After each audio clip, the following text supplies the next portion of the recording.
savez, vous avez pu observer comment on a déployé tout un arsenal pour intimider les populations. Et je dirais même que le ministère a mobilisé les forces de l'ordre et l'armée. C'est des Togolais aussi, pourquoi pas. C'est peut-être une façon de les amener à participer à la lutte que nous faisons. Oui, aujourd'hui, on n'a pas vu beaucoup de monde. C'est à cause de toutes ces difficultés-là qu'on a orchestré un peu partout sur le territoire, même à l'intérieur du pays. Ce matin même, on a interdit des manifestations. Ce matin, à Tandjouaré, on a dit qu'il n'y aura pas de manifestation. Hier soir, à Agné, on dit qu'il n'y aura pas de manifestation. Tout est déployé pour que les premières manifestations de l'année n'aient aucune ampleur. Mais ça n'enlève rien. Ça n'enlève strictement rien de l'acte que les Togolais ont massivement posé le 20 décembre. Et nous pensons que c'est un signe, c'est un bon signe que ensemble nous arriverons à atteindre les objectifs que nous poursuivons. Les réformes, l'alternance, nous les obtiendrons au plus tard en 2020. Donc nous ne sommes pas du tout inquiétés par le fait qu'aujourd'hui il n'y ait pas eu autant de monde que d'habitude. Comment vous pensez à l'appel que l'UFC lance pour la collaboration à faire développer et à lutter ensemble pour le développement du Togo? Mais vous savez, pour travailler ensemble, il faut être sur la même longueur d'onde. Et nous, ce que nous savons, nous portons les aspirations des Togolais. Et donc, tous ceux qui, comme nous, là où ils se trouvent, agiront pour concrétiser ces aspirations, eh bien, je pense que le peuple applaudira. Ce n'est pas la peine de lancer un appel, il faut agir.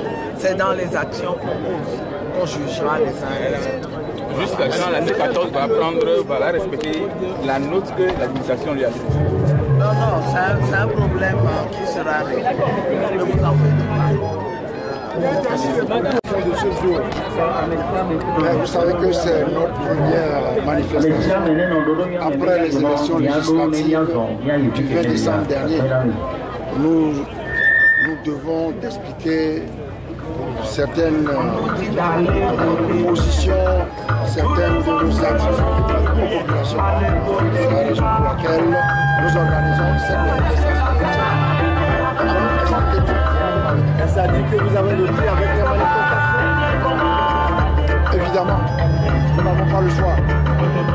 Nous sommes obligés de mobiliser les populations pour obtenir ce que nous n'avons pas pu obtenir. C'est les réformes. Alors, vous parlez d'une nouvelle phase de la lutte, qu'est-ce qu'on peut comprendre? Pardon? Vous parlez d'une nouvelle phase de la lutte. Alors, qu'est-ce qu'on peut comprendre? On l'a expliqué, la nouvelle phase de la lutte, c'est l'élargissement de la lutte à d'autres composantes de la société, à la société civile, à ceux qui, au moment des élections, ont jugé ou ont appelé au report qui n'a pas eu lieu. Avec toutes ces personnes-là, nous voulons créer un vaste mouvement citoyen de libération nationale. Alors, au cas où votre appel n'est pas entendu, cette fois-ci, il sera entendu.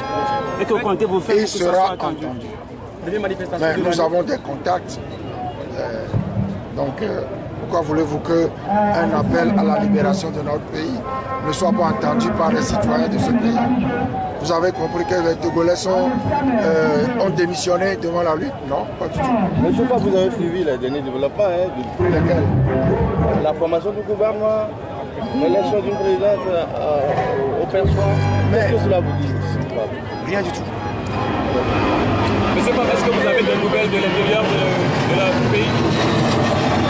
Oui, les manifestations ont eu lieu à certains endroits.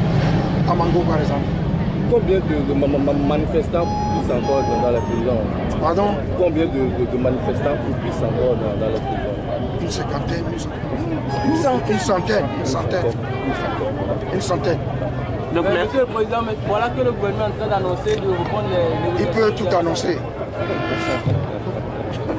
Donc, le gouvernement peut tout annoncer. Vous ne voyez pas que vous allez leur donner un peu de temps pour qu'ils puissent faire les réformes comme ils l'ont dit? On sait, mais nous avons demandé des réformes. Nous avons lutté pour les réformes.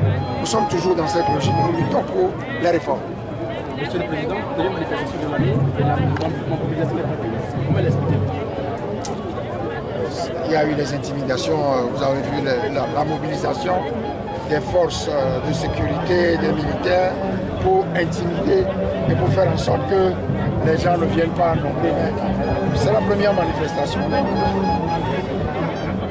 Comme on en organisera d'autres, je pense que tout ça rentrera dans l'ordre.